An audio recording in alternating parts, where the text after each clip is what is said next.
Eleitoral de São Paulo e foi eleito presidente do Colégio de Dirigentes das Escolas Judiciárias Eleitorais. Ele vai falar conosco sobre a legislação eleitoral, sobre esse novo desafio, né? Legislação eleitoral é fácil de ser ensinada, desembargador? Bom dia. Bom dia, Pedro Campos. Bom dia, Sônia Blota. Prazer estar aqui com vocês mais uma vez. Estive aí no estúdio no ano passado, em período pré-eleitoral. Fui muito bem recebido pelo Pedro Campos. A Sônia sempre à distância, né, Sônia? E é um prazer estar aqui. Mas eu estava sempre presente. Prazer o nosso, desembargador. E aí, muito é fácil obrigado. Explicar a legislação eleitoral para as pessoas? A legislação eleitoral brasileira precisa de alguma reforma, presidente? Olha, Pedro Campos, fácil não é, né? Se fosse fácil, não estariam aí compilando um código eleitoral com mais de 800 artigos. Então, nós temos uma legislação eleitoral que ela é suficiente para que nós possamos desenvolver a nossa atividade fim, que é garantir os pilares da democracia, garantir que o eleitor exerça seu direito de sufrágio de forma límpida, cristalina, forma segura, e nós temos aí uma legislação que atende. Agora temos aí um projeto em andamento do novo código, mas enfim, com um novo código ou não, a justiça eleitoral ela é muito bem estruturada, né? Nós temos já 90 anos, mais de 90 anos de existência e o assunto que é o CODEG, só para o seu público, que é um público muito qualificado, saiba, todos os tribunais eleitorais estão começando do TSE. O TSE, que é o nosso órgão máximo em termos de justiça eleitoral, ele tem uma escola judiciária, cujo presidente é o ministro Cristiano Zanin, e depois nós temos 27 tribunais regionais eleitorais e cada tribunal tem a sua escola, que é chamada EJE, Escola Judiciária Eleitoral. Aqui em São Paulo nós chamamos a nossa carinhosamente de EJEP, porque é Escola Judiciária Eleitoral Paulista. E nós, uma das atividades, então veja, além dessas escolas trabalharem de forma a uma melhor integração de todos, uma padronização do estudo, um aperfeiçoamento. Nós fazemos cursos de aperfeiçoamento dos juízes, dos servidores e principalmente a civilidade. Por quê? Porque nós vamos às escolas. Então, como o nome já diz, é uma escola, e nós vamos mesmo em escolas. Nós fazemos eleição simulada em diretório acadêmico, em universidades, em escolas, onde nós levamos a urna, o diretório acadêmico, a escola, os alunos fazem campanha eleitoral, tem uma comissão que fiscaliza, ele vai para a urna, é eleito, é empossado, inclusive até aqui em São Paulo, várias vezes eu já fui nas escolas para entregar o diploma de eleito do Grêmio Estudantil para as pessoas. Então, com isso, nós pegamos os jovens de 10 a 16 anos e já os ensinamos, já explicamos a ele a necessidade de exercer o seu papel futuro como cidadão, de poder votar e, eventualmente, também ser votado. Então, todas as escolas eleitorais têm também essa precípua função.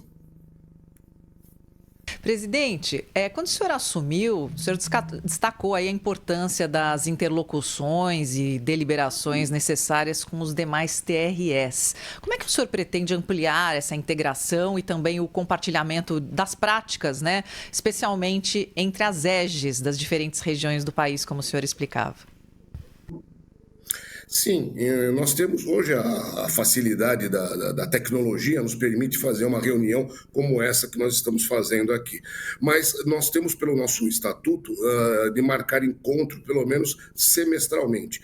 Então, a cada semestre, nós nos reuniremos em algum local determinado, uma escola será anfitriã, e nós nos reuniremos todos os dirigentes, coordenadores das escolas eleitorais para traçar essas metas, discutir casos futuros, traçar metas para o futuro, fazer um balanço de como nós estamos atuando. Aliás, todas as instituições têm essa característica. Eu estou no meu terceiro mandato no terceiro mandato de um órgão nacional, porque eu fui presidente do Colégio de Corregedores Eleitorais, depois fui presidente do Colégio de Presidentes Eleitorais, o COPITREL, e agora eu, para minha satisfação, pela confiança dos meus pares, eu fui eleito também presidente do Colégio de Dirigentes das Escolas Eleitorais. Então, essa experiência que nós tínhamos nos outros colegiados, de nos reunirmos, essa reunião, além de traçarmos as metas, de estabelecermos aqui os parâmetros de como bem desenvolver o trabalho eleitoral, nós nos confraternizamos, fazemos a troca de experiência, e isso no contato pessoal é muito melhor do que no contato apenas pela tela do computador. Então, essa é uma forma que nós temos de nos reunirmos e podemos desenvolver a atividade das escolas, que, como eu disse, é principalmente fazer cursos de capacitação para juízes e servidores e para o público em geral, estimular o exercício da cidadania dos jovens, principalmente. Jovens e idosos, porque nós temos ido também em abrigos, em abrigos de idosos. Tem muito idoso que acaba sendo... Eu tive até uma experiência recente, posso até dizer por que eu tive essa experiência, eu nem era ainda juiz eleitoral. A minha mãe estava num abrigo como esse, já num estado adiantado de Alzheimer, e lá tinha uma senhora que não estava abandonada pela família, mas perfeitamente lúcida e com mais de 70 anos. E em conversa lá com ela assim, político não serve para nada, eu não vou votar, não quero saber, e não trazem nada de benefício para mim. Aí eu consegui, depois de várias visitas, convencê-la de que ela não iria votar em benefício dela, mas em benefício de uma coletividade, escolher pessoas que pudessem fazer uma melhor, algo significativo para a cidade, para o país, para o Estado. E eu fiquei contente que na eleição seguinte eu acabei convencendo, e ela foi, votou, escolheu lá o seu candidato. Então, quer dizer, isso agora nas escolas, estamos implantando isso justamente para que nós possamos ir também a esses, não só fazer a educação não, destacar a cidadania para os jovens, como também para aqueles idosos que após os 70 já acham que não devem mais contribuir. O voto passa a ser facultativo, mas eles acham que estão abandonados, que não têm nenhum interesse na democratização do país. Então, isso é outra coisa que nós estamos fazendo também. Presidente, qual hoje é a maior demanda que chega à Justiça Eleitoral de políticos, de partidos? O que mais se tem em julgamento nos tribunais regionais eleitorais, hein? Sim, Pedro, nós temos... muita gente, olha, mas no ano não eleitoral, o que a Justiça Eleitoral faz? Julga muitos casos, justamente aquilo que eu digo, é a repescagem do ano eleitoral. Então, no ano eleitoral, existem candidatos que abusam do poder político, do poder econômico, fazem boca de urna, usam verba de forma indevida. Então, tudo isso, depois o Ministério Público ou os partidos entram com a AIGE, que é a Ação de Investigação Judicial Eleitoral, onde nós vamos apurar isso.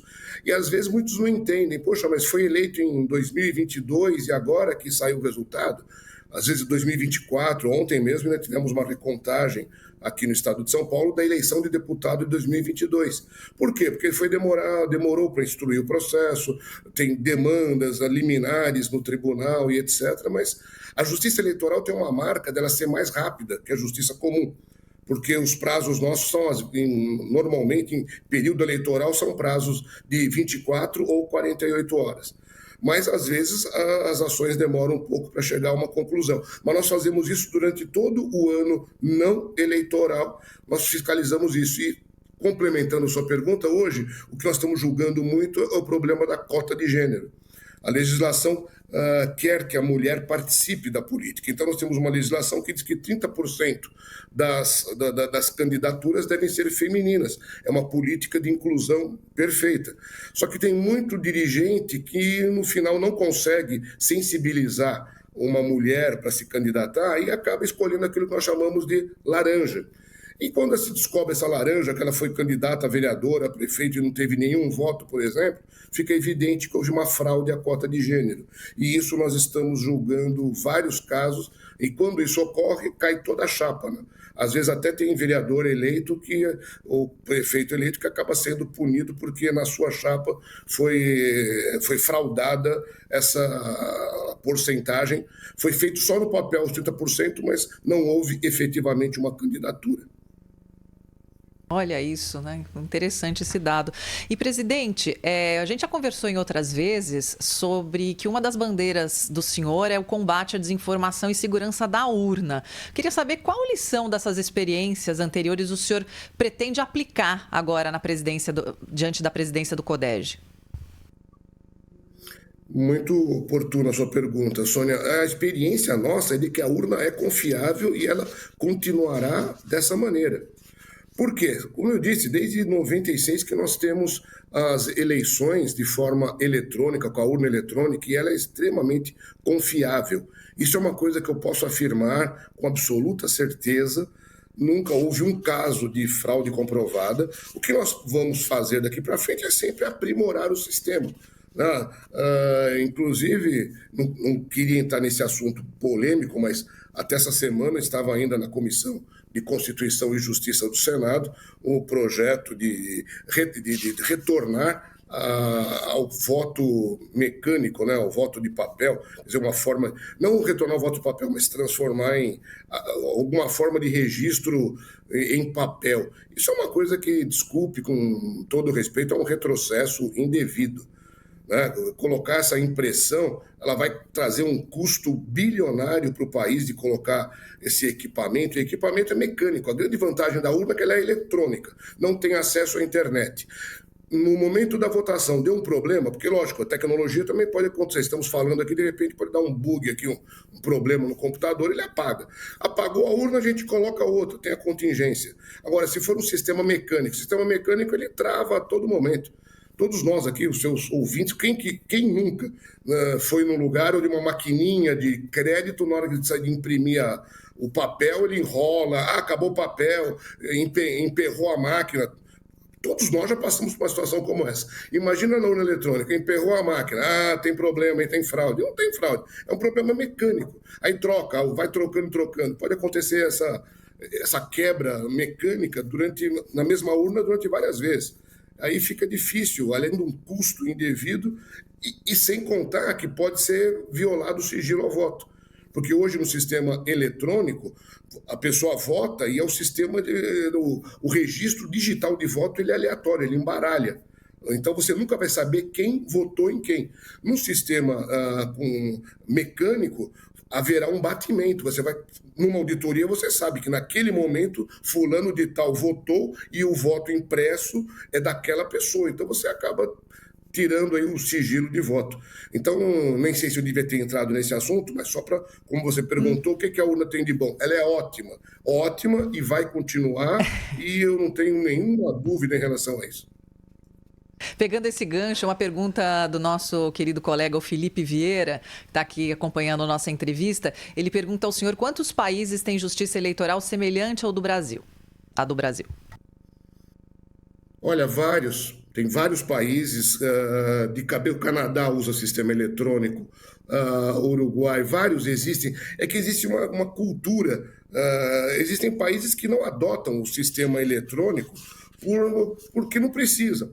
Eu acho que eu já contei isso, não sei se eu contei aqui para o Pedro Campos quando eu estive aí em off, ou falei mesmo abertamente. Uma vez eu tenho contato com um juiz alemão que falava espanhol, obviamente, num desses eventos. Eu perguntei a ele por que a Alemanha não tem esse sistema eletrônico. Ele virou para mim com uma cara, um cinismo, e falou: porque nós não precisamos, não é da nossa cultura a fraude.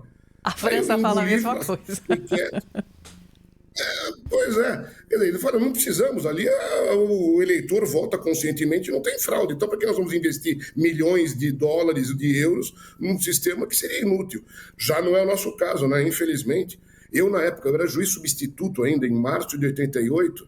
Aí, na eleição, eu entrei na carreira em março de 88 e na eleição de outubro, eu, como substituto, fui presidir uma urna, uma sessão eleitoral. Eu tive que dar voz de prisão em flagrante a um escrutinador. Por quê? Porque ele guardava na manga da camisa uma caneta. Aí, quando o voto interessava, alguém que o corrompeu, quando o voto interessava a ele, voto em branco, ele pegava aquela canetinha e assinalava. Voto que não interessava, ele assinalava outro quadrado para anular o voto. Quer dizer, sei lá, a hora que eu descobri isso, sei lá quantas cédulas foram adulteradas por esse cidadão. Tive que dar voz de prisão em flagrante. Então, esse é apenas um exemplo de como o sistema anterior era totalmente passível de fraude, o que não acontece no sistema hoje, no nosso sistema. Presidente, nós estamos vivendo um momento da política de muita polarização, né? Sem entrar em detalhes aqui, porque não é a tua praia, a tua área técnica dessa questão eleitoral, mas isso, claro, que reflete na justiça eleitoral, com pedidos, ações de partidos de um lado, de outro. Como que é coordenar um sistema desse e já planejar uma eleição como a do ano que vem, que pelo andar da carruagem vai manter no mesmo nível a temperatura ou até aumentar? Pois é, nós estamos aí já preparando a grande vantagem da justiça eleitoral é que nós temos um corpo técnico excelente. E a expertise desse corpo técnico é fantástica, porque a cada 2 anos nós temos eleição. Então nós teremos aí uma forma de nos prepararmos. Um ano tem eleição, no outro ano, como eu disse, nós julgamos, os julgadores, os juízes. Todo tribunal eleitoral é composto por 7 juízes que julgam todos os recursos eleitorais. O juiz de primeiro grau dá a sua decisão, recurso para o TRE, e são 7 juízes, ou seja, 2 desembargadores estaduais, um desembargador federal, 2 juízes de direito e 2 juristas escolhidos pela presidência da República. Então, nós técnicos, nós juízes, julgamos as ações. Os servidores, os técnicos, os auditores passam o ano inteiro preparando as máquinas, as urnas, verificando a legislação, vendo a estrutura. O São Paulo na última eleição, movimentou mais de 500 mil pessoas, entre servidores, mesários, grupo de apoio, setor de apoio. Então, vejam, em cada eleição, só São Paulo são 500 mil pessoas para atender a um contingente de 34 milhões de eleitores. Então, essa máquina não para, Pedro Campos, ela está sempre em continuidade para poder prestar um serviço cada vez melhor na eleição seguinte. E o trabalho começa quando o trabalho para a eleição de outubro do ano que vem? Já está em andamento. Nós já temos, lógico que se intensifica mais no próximo ano, a partir de fevereiro, mais ou menos.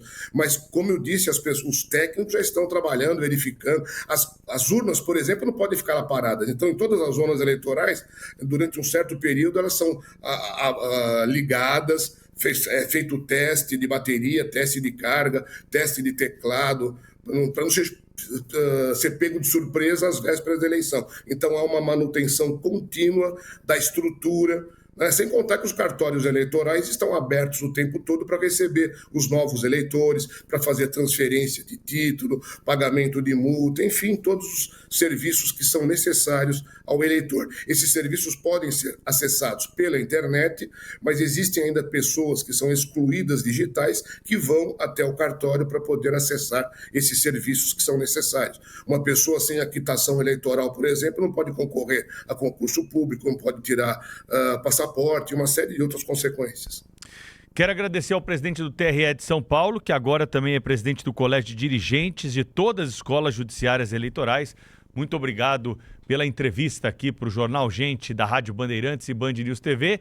E vamos, claro, manter contato, que é de interesse, né, público esse assunto para o processo democrático brasileiro de 2026. Um abraço para o senhor, até a próxima, desembargador.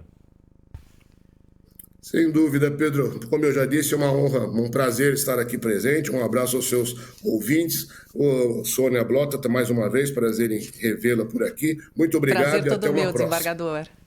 Obrigada ao senhor. Muito obrigado. 9h18. Notícias importantes do dia para você que está acompanhando o Jornal Gente. Na sequência, depois do intervalo, tem mais.